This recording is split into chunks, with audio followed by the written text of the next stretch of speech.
ആദ്യമായിട്ട് കഴിക്കുന്നവനെ ഇതെല്ലാം ഇപ്പൊ സോഷ്യൽ മീഡിയയിൽ കണ്ടിട്ട് എന്തെന്ന് അറിയില്ല. സാധനം ഫുഡാണ്, ടേസ്റ്റ് നോക്കാനാ.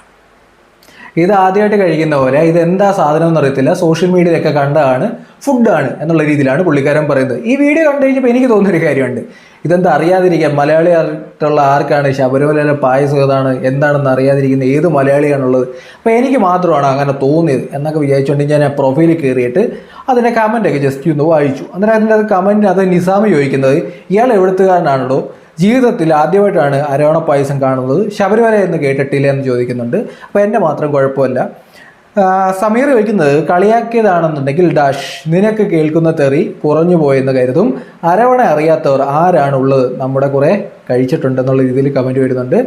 അടുത്തൊരു കമൻറ്റ് എന്ന് പറയുന്നത് അരവണയുടെ ഒരു ഫോട്ടോ ഇട്ടിട്ട് സലഹുദ്ദീൻ പറയുന്നു, ഇത് അരവണ പായസമാണെന്ന് ആരെങ്കിലും ഓനോട് പറഞ്ഞു കൊടുക്കൂ, ജീവിതത്തിൽ ആദ്യമായി കഴിച്ചത് ശരിയായിരിക്കാം, പക്ഷേ ഇതറിയാത്ത മലയാളി കേരളത്തിൽ ആദ്യം ഇത് കിട്ടാൻ എന്തോരം കാത്തിരുന്നിട്ടുണ്ട് എന്നുള്ള രീതിയിൽ പല ആൾക്കാരും അതിനകത്ത് കമൻറ്റ് ചെയ്യുന്നുണ്ട്.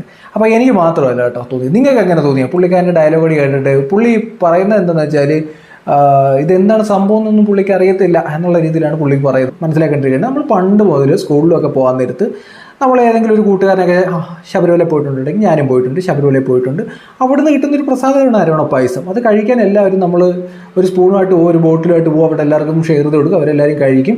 ഈ അടുത്ത കാലത്തായിട്ട് അരവണ പായസം കഴിക്കുന്ന മുസ്ലിം പെൺകുട്ടിയെന്നോ ക്രിസ്ത്യൻ പെൺകുട്ടിയെന്നോ ഒക്കെ പറഞ്ഞുകൊണ്ട് കുറേ വീഡിയോസൊക്കെ വരുന്നുണ്ട്. ഇത് ഇന്നത്തെ കാലത്ത് വലിയ കാര്യമാണ് കേട്ടോ, കഴിക്കുന്നത് തന്നെ വലിയ കാര്യമാണ്. നമ്മുടെ നാട്ടിൽ ഇപ്പോഴത്തെ പ്രത്യേകത എന്ന് വെച്ചാൽ ഇത് കഴിക്കരുത്, അത് കഴിക്കരുത്, ഓണം ഉണ്ണരുത്, ക്രിസ്മസിൻ്റെ കേക്ക് തിന്നരുത്, ഓണ പരിപാടിക്ക് നമ്മൾ പങ്കെടുക്കരുത് എന്നൊക്കെ പറയുന്ന ആൾക്കാർക്കിടയിൽ ആരെങ്കിലുമൊക്കെ ഇത് കഴിക്കുന്നുണ്ടെന്നുണ്ടെങ്കിൽ നല്ല കാര്യമാണ്. ഇത് ശബരിമലയിലെ പായസമാണെന്ന് പറയാൻ എന്തത്ര പാട്? നിങ്ങളിപ്പോൾ ശബരിമലയിലെ അമ്പലത്തിലെ പോയിട്ടുണ്ടോ ഇല്ലയോ എന്ന് ഞാൻ ചോദിക്കുന്നില്ല, പക്ഷെ നിങ്ങൾ ഒരു ബോട്ടിലിനകത്ത് കൊണ്ടുവരുന്ന പായസത്തിൻ്റെ ഒരു സ്പൂണെങ്കിലും കഴിക്കാതെ മലയാളികൾ കേരളത്തിലുണ്ടോ? കഴിച്ചവർ ജസ്റ്റ് ഒന്ന് കമൻറ്റ് ചെയ്യണേ. ജസ്റ്റ് എന്തെങ്കിലും ഒരു കഴിച്ചു എന്നോ അല്ലെങ്കിൽ അരവണയെന്നോ ശബരിമലയെന്നോ എന്തെങ്കിലും നിങ്ങളൊന്ന് ജസ്റ്റ് കമൻറ്റ് ചെയ്ത് തന്നിരിക്കും. അപ്പം അറിയാമല്ലോ നമ്മുടെ നാട്ടിൽ എത്രത്തോളം മനുഷ്യരിലേക്ക് ഈ അരവണ പായസം ഇട്ടിട്ടുണ്ട്. ഇന്നത്തെ കാലത്ത് നമ്മളിപ്പം ഒരു വീഡിയോ ഒക്കെ ചെയ്യുന്നത് സൂക്ഷിക്കണം. നമ്മളൊരു സംഭവം എടുത്ത് പറയാൻ നേരത്ത് ആൾക്കാർക്ക് മുഷിപ്പുണ്ടാകരുത്. അപ്പോൾ നമ്മളിത് പറയാൻ നേരത്ത് ശബരിമല ഒരു പായസം എടുത്ത് കഴിക്കാൻ നേരത്ത് ഞാനിത് പ്രത്യേകം പറയേണ്ട ഒരു കാര്യം എന്ന് വെച്ചാൽ, ഞാൻ ആദ്യം ചോദിച്ചാൽ പുള്ളിക്കാരൻ മലയാളി ആയിരിക്കത്തില്ലെന്ന്. പുള്ളിക്കാരൻ്റെ ഒരു ലുക്ക് ബേസ് പുള്ളി ഗൾഫിൽ എവിടെയാണെന്ന് എനിക്ക് മനസ്സിലായി, പക്ഷെ മലയാളി അല്ലെന്ന് ഞാൻ വിചാരിച്ചു. ഈ അരവണ അല്ലെങ്കിൽ ശബരിമല എന്താണെന്ന് മനസ്സിലായി, പക്ഷെ മലയാളം പറയുന്നത് ചിലപ്പോൾ അറബികളൊക്കെ ആയിരിക്കുമല്ലോ, അവർക്കും ചിലപ്പം അല്ലെങ്കിൽ മറ്റ് രാജ്യങ്ങളിൽ നമ്മളിവിടെയൊക്കെ പോയി താമസിക്കുമ്പോൾ അവർക്കും മലയാളമൊക്കെ പഠിച്ചിട്ട് ചിലപ്പം വീഡിയോ ഇടുന്നതാണ് എന്ന് വിചാരിച്ചുകൊണ്ട് ഞാൻ പ്രൊഫൈൽ കയറി നോക്കി. പുള്ളി മലയാളിയാണ്. പുള്ളിക്കാരൻ്റെ പ്രൊഫൈൽ നോക്കുമ്പോൾ നമുക്ക് മനസ്സിലാവും. ഇത് ഫുഡാണെന്നുള്ള രീതിയിൽ കഴിക്കുന്നവർക്ക് കഴിക്കാം, അല്ലെങ്കിൽ പ്രസാദം എന്നുള്ള രീതിയിൽ കഴിക്കുന്നവർക്ക് കഴിക്കാം. പക്ഷേ ഇത് അരവണ പായസമാണെന്ന് പറയുന്നത് കൊണ്ട് കുഴപ്പമൊന്നുമില്ലല്ലോ. ശബരിമലയിൽ നിന്ന് ലഭിക്കുന്ന അവിടുത്തെ ബോട്ടിൽ തന്നെ ഇംഗ്ലീഷിലും മലയാളത്തിലും തമിഴിലും തെലുങ്കിലും ഹിന്ദിയിലും എല്ലാം എഴുതി വെച്ചിട്ടുണ്ട് ശബരിമലയിലെ അരവണ പായസമാണെന്ന്. ഇതുപോലെ തന്നെ കുറേ അമ്പലങ്ങളുണ്ട്, അവിടുന്ന് അതൊക്കെ സ്പെഷ്യലായിട്ട് കിട്ടുന്ന കുറേ പായസങ്ങൾ കാര്യമുള്ളൂ. അമ്പലപ്പുഴ പാൽപ്പായസം, ഇതൊക്കെ കുടിക്കാൻ കാത്തിരിക്കുന്ന പലതരത്തിലുള്ള മതത്തിൽപ്പെടുന്ന ആൾക്കാരുണ്ട്. ഇവരെല്ലാം കഴിക്കാൻ താല്പര്യപ്പെടുന്നതാണ്. പലപ്പോഴും കഴിക്കുന്നതൊക്കെ കേട്ടിട്ടുണ്ട്. ചില ആൾക്കാർ ഭയങ്കര നെഗറ്റീവ് അടിക്കുന്നതാണ്. ഇതിപ്പം ചിലപ്പോൾ അതുകൊണ്ടൊക്കെ പേടിച്ചായിരിക്കും പുള്ളിക്കാരനും ശബരിമലയെന്നൊന്നും പറയാത്തത്, ഫുഡെന്നൊക്കെ എടുത്തു പറയുന്നത്. എന്നുവെച്ചാൽ ചില ആൾക്കാർ പറയും നമ്മൾ ഇതൊന്നും കഴിക്കരുതെന്ന് പറയുന്ന ആൾക്കാരൊക്കെ ഉണ്ട്. അങ്ങനെയുള്ള ആൾക്കാരൊക്കെ പേടിച്ചിട്ടായിരിക്കും ചിലപ്പോൾ ഈ പുള്ളിക്കാരനൊക്കെ ശബരിമല പായസമാണ് താൻ കഴിക്കുന്നത് എന്ന് പറയാൻ പോലും പറ്റാത്ത രീതിയിൽ ആദ്യമായിട്ടാണ് അതാണ് ഇതാണെന്നൊക്കെ പറഞ്ഞ് ഫുഡ് എന്നൊക്കെ പറഞ്ഞ് പുള്ളിക്കാരൻ എന്തോ ഈ വളഞ്ഞ് മൂക്കി പിടിക്കുന്നതിന് പറ്റി. നമ്മളൊരു പള്ളിയിൽ നിന്നോ അല്ലെങ്കിൽ എവിടെന്നെങ്കിലുമൊക്കെ നമ്മുടെ ആരെങ്കിലുമൊക്കെ എന്തെങ്കിലും കൊണ്ട് തരുവാണെങ്കിൽ നമ്മൾ പറയല്ലേ ഈ പള്ളിയിൽ നിന്ന് കിട്ടിയ നമ്മുടെ ഫുഡാണ് എന്ന് പറയുന്ന പോലെ എത്രയൊക്കെ കാര്യമുള്ളൂ. ഇതിനൊക്കെ നമ്മൾ വളഞ്ഞ് മൂക്കി പിടിക്കേണ്ട കാര്യമുണ്ടോ? അതിൻ്റെ കമൻറ്റ് ബോക്സ് നോക്കിക്കഴിഞ്ഞാൽ ഭയങ്കര ബഹളം നടന്നുകൊണ്ടിരിക്കുകയാണ് പുള്ളിക്കാരൻ്റെ കമൻറ്റ് ബോക്സിലേക്ക്. കുറേ ആൾക്കാർക്ക് വന്നിട്ട് നല്ല രീതിയിൽ ഓരോന്നൊക്കെ പറയുന്നുണ്ട്. അതിനോട് നീ അരവണയെന്ന് കേട്ടിട്ടില്ല, ശബരിമലയെന്ന് കേട്ടിട്ടില്ല എന്നൊക്കെ ചോദിക്കുന്ന ആൾക്കാരെയൊക്കെ ആ കമൻറ്റ് ബോക്സിൽ നമുക്ക് കാണാം. തെറ്റ് പറയാൻ പറ്റും. എനിക്ക് തന്നെ തോന്നി ഈ പുള്ളിക്കാരൻ ശബരിമല അമ്പലം ഒന്ന് കേട്ടിട്ടില്ലേ എന്നൊക്കെ ഒരു തോന്നലുണ്ടാകുന്ന രീതിയിൽ. ഞാൻ പറഞ്ഞല്ലോ ഇന്നത്തെ കാലത്ത് അത് കഴിക്കരുത് ഇത് കഴിക്കരുത് അതാണ് ഇതാണ് എന്നൊക്കെ പറയുന്ന ആൾക്കാർക്കിടയിൽ ഇപ്പം അടുത്ത സമയത്ത് ഞാനൊരു വീഡിയോ ഉണ്ടായിരുന്നു.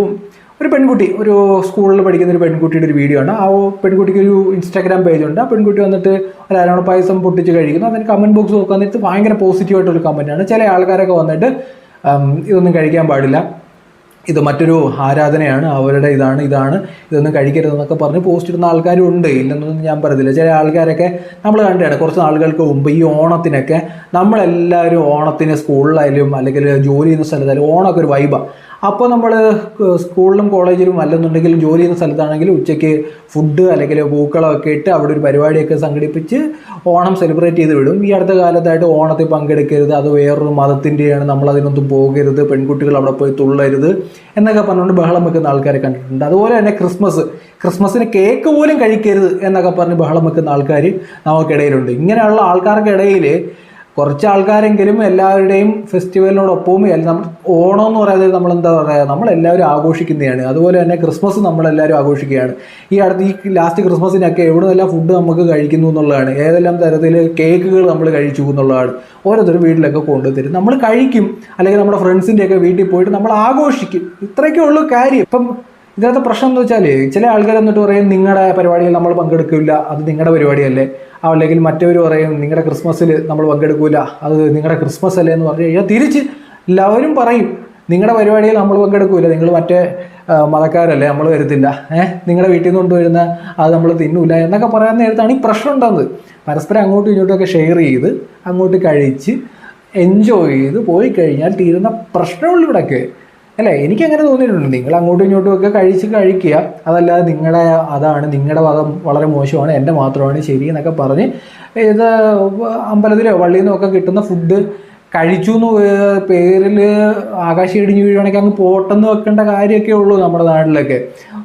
ക്രിസ്മസ് ആയാലും അല്ലെങ്കിൽ ഓണമായാലും പോയി ആഘോഷിക്കുക. കേക്ക് ഒരു പീസ് കിട്ടാന്ന് വെച്ചാൽ ഒന്നും കൂടെ കിട്ടുമെന്ന് ചോദിച്ചു ഒന്നും കൂടെ മേടിച്ച് കഴിക്കുക. ഓണത്തിന് പോയിട്ട് സദ്യ കഴിക്കുക, ഡാൻസ് പാട്ട് പൂക്കളമൊക്കെ ഇട്ട് ആഘോഷിക്കുക. ഇത്രയൊക്കെ ഉള്ളു കാര്യം.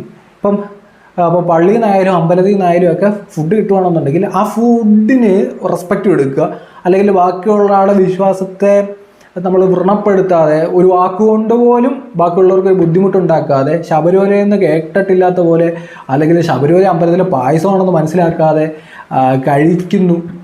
അത്തരത്തിലൊരു സ്റ്റേറ്റ്മെൻറ്റ് ഡയലോഗടിയൊക്കെ കേട്ടപ്പോൾ കമൻറ്റ് ബോക്സൊക്കെ ഇപ്പം എന്നെപ്പോലെ തന്നെ ബാക്കിയുള്ളവർക്ക് മനസ്സിലായിരിക്കുന്നത് പുള്ളിക്കാരൻ ഈ ശബരിമല എന്ന് പറഞ്ഞ അമ്പലം കേട്ടിട്ടില്ല, ശബരിമല അമ്പലം അറിയാതെ മലയാളി ആയതുകൊണ്ട്. അടുത്തുള്ള തമിഴ്നാട്ടിൽ പോയിട്ട് ആൾക്കാരോട് ചോദിച്ചാലും, കർണാടകയിൽ പോയി ചോദിച്ചാലും, തെലുങ്കാനയിൽ പോയി ചോദിച്ചാലും, ഇന്ത്യയിൽ എവിടെ പോയി ചോദിച്ചാലും എല്ലാവർക്കും ഇതറിയാം. പുള്ളിക്കാരൻ്റെ പേജ് കയറി നോക്കിയപ്പോൾ പുള്ളി ഒന്നാന്തരം മലയാളിയാണ്. പുള്ളിയും ഓരോ വീഡിയോ ഒക്കെ ചെയ്യുന്ന ആളാണ്. എന്തായാലും അങ്ങോട്ടും ഇങ്ങോട്ടൊക്കെ ഫുഡൊക്കെ കഴിച്ച് അടിച്ചുപൊളിച്ച് ജീവിക്കുക, അങ്ങോട്ടും ഇങ്ങോട്ട് റെസ്പെക്റ്റ് ചെയ്യുക. എൻ്റെത് നിൻ്റെത് എന്നുള്ള രീതിയിൽ എൻ്റെ ദൈവമാണ് നിൻ്റെ ദൈവം മോശമാണെന്നുള്ള രീതിയിലൊക്കെ സ്റ്റേറ്റ്മെൻറ്റ് പലരും പറയാറുണ്ട്. അതുകൊണ്ടാണ് ഞാൻ പറയുന്നത് അങ്ങനെ സ്റ്റേറ്റ്മെൻറ്റ് ഒന്നും പറയാതെ മാന്യമായിട്ട് അങ്ങോട്ടും ഇങ്ങോട്ടുമൊക്കെ സ്നേഹിച്ച് പോവുക. അല്ലെന്നുണ്ടെങ്കിൽ വലിയ ബുദ്ധിമുട്ടുണ്ടാവും എന്ന് മാത്രമേ എനിക്ക് പറയാനുള്ളൂ. കമൻറ്റ് രേഖപ്പെടുത്തുക, നിങ്ങൾ അരവണ പായസം കഴിച്ചിട്ടുണ്ടെന്നുണ്ടെങ്കിൽ കഴിച്ചിട്ടുണ്ട് എന്ന് കമൻറ്റ് ചെയ്യുക. നമുക്കറിയാമല്ലോ എത്ര പേര് കഴിച്ചിട്ടുണ്ട്.